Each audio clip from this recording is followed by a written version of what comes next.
Baby, thank you for doing this for us. I promise you will have more children when we get married. I really wish I did not abort my baby, but I know we will have more kids when we are married. Once upon a time, on a bright Monday morning, a young girl named Adaora stepped into the campus of the University of Nigeria for the very first time. She was beautiful, her skin glowed like palm oil under the sun, her eyes were full of dreams, and her heart was full of excitement. She came from a humble family in Nsukka. Her parents sold vegetables at the local markets just to send her to school. She promised them she would study hard and make them proud. But life had other plans for her. A few weeks after her admission, she met Toby, a tall, handsome final year student who was popular across the campus. He had a kind of smile that made every girl's heart race. He was smart, confident, and full of charm. From the very first day, Toby showed interest in her. He would wait after her lectures just to walk her back to the hostel. He bought her snacks, he helped her with assignments, and most time, he told her how lucky he was to meet such a pure and decent girl.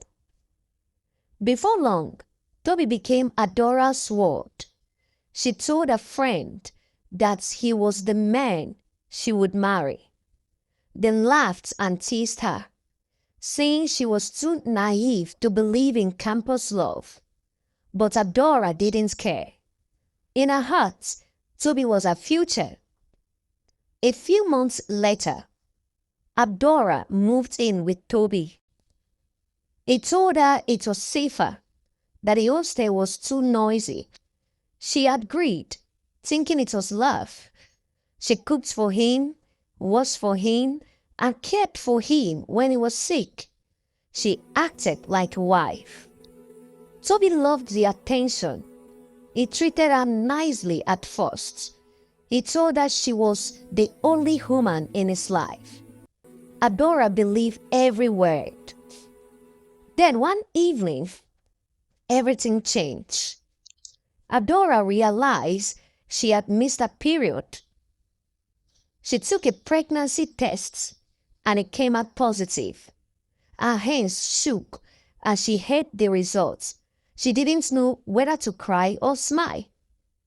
When she told Toby, she expected joy, but instead his face changed. He was angry. He shouted, "Ada, how could you be so careless? I am not ready to be a father." Adaora cried. She tried to explain that it was a mistake, but Toby wasn't listening. He told her she had to remove it or he would leave her. For days, Adaora refused. She cried and begged him to let her keep the baby. But Toby kept shouting, kept threatening to break up with her. In the end, her love for him was stronger than her own pain. She agreed. They went to a small clinic outside campus. The procedure was painful. Afterward, Adaora couldn't stop crying.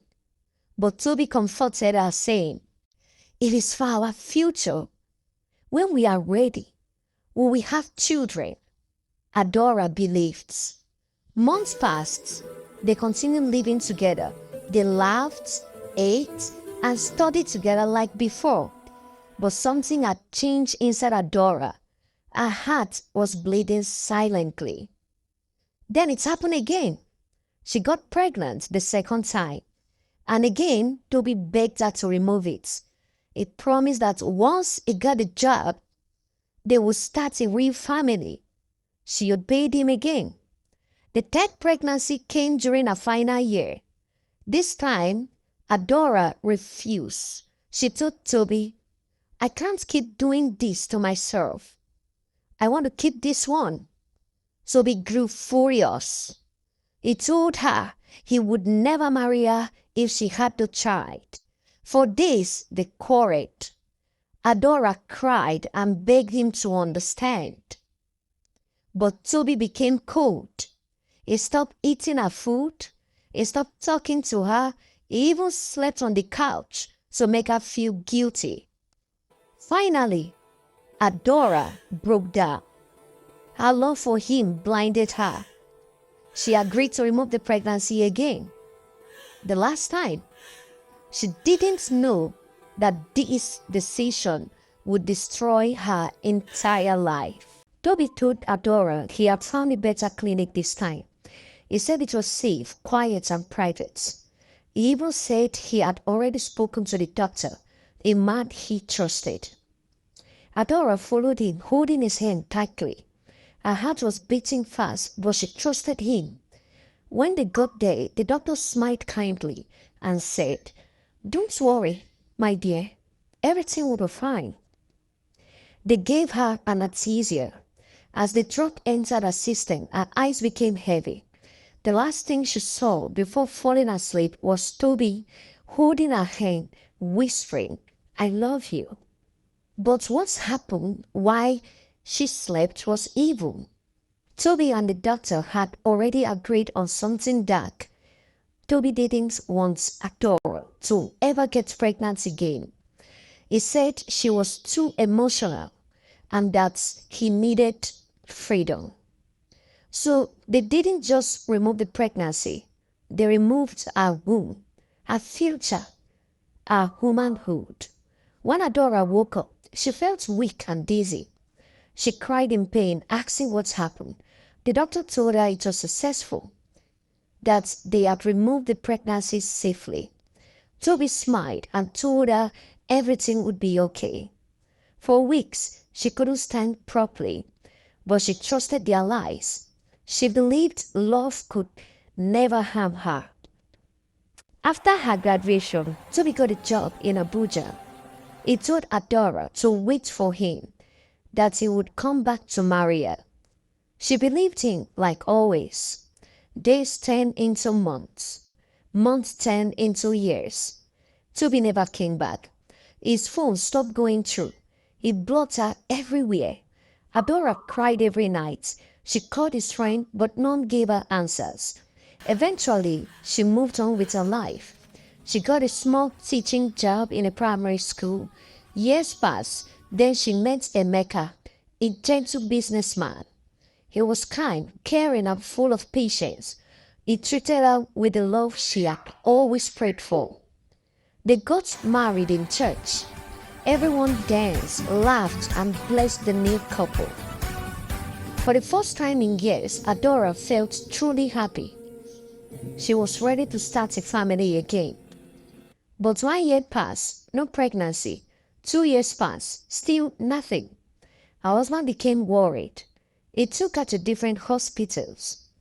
She did test after test, but no result came. Finally, they went to a big hospital in Lagos. When the doctor came out with the results, his face looked strange. He said quietly, "Madam, I'm sorry, but you don't have a womb." Adaora froze. Her mouth opened, but no words came out. Her husband's eyes widened. The room went silent. The doctor continued, "You must have had surgery in the past, maybe during an abortion or an operation, but your womb was removed completely." At that moment, Adaora's world collapsed. She remembered the day of that final abortion, the day she trusted Toby, the day she was put to sleep. Tears rolled down her face as she whispered, "Oh God, it took my womb." When Emeka heard the truth, he couldn't handle it. He tried to stay strong at first, but his family pressured him. They called Adaora barren. They said she was cursed. Eventually, he left her. He divorced her and married another woman. Adaora was shattered. She lost everything: her marriage, her happiness, her reason to live. Years passed. She lived alone in a small apartment in Lagos. She stopped socializing. She stopped smiling. Her life became a shadow. One Sunday afternoon, she went to a shopping mall to buy food items. While walking through the children's section, she froze. A familiar voice echoed behind her. It was Toby. She turned slowly, and there he was, the man who destroyed her life. He was smiling, holding the hands of a beautiful woman. Two children, a boy and a girl, ran around him, calling him Daddy. Adaora felt her heart cracking too, her knees weakened, her eyes filled with tears. She hid behind a shelf, watching them laugh and play. At that moment, everything she had buried came out rushing back. The pain, the betrayal, the lies. That night, Adaora couldn't sleep. She sat in the dark, staring at the ceiling. Her tears had dried. Her heart had turned cold. For weeks, she followed Toby secretly. She found out where he lived. She studied his routine. She saw how happy his family was. And something inside her snapped completely. One afternoon, when Toby was at work, Adaora went to his house. His wife opened the door, smiling politely. Adaora introduced herself as an old friend. After a few minutes of small talk, she looked straight into the woman's eyes and said, I am the woman your husband destroyed. The wife frowned and told her to leave, but Adaora didn't move. Instead, she reached into her bag and pulled out a gun. The wife screamed. Adora's hand shook, but her heart was gone. She shot the woman. Then she turned to the two children who were crying, and she shot them too. Silence filled the house. Tears rolled down her face as she whispered, He took my womb. Now I have taken his word. She picked up her phone and called Toby. When he answered, she said, Toby, it is me, Adaora. I just destroyed what you built. You ruined my life, so I returned the pain. Before hanging up, she also called the police herself. When they came, she didn't resist arrest. She sat quietly on the floor, surrounded by blood, holding a photo of herself and Toby from their university days. Toby rushed home and collapsed at the sight. He screamed until he lost his voice. He begged the police to shoot him too, but Adaora was taken away. In court, she showed no emotion. She was sentenced to life imprisonment, and from that date till her death, she never smiled again. In her prison cell, she whispered to herself every night, I loved him too much. I lost everything because of love. As for Toby, he spent the rest of his life in regrets, haunted by the ghost of his past, knowing that he had destroyed not one, but 3 innocent lives. Moral lesson. Love without respect is dangerous.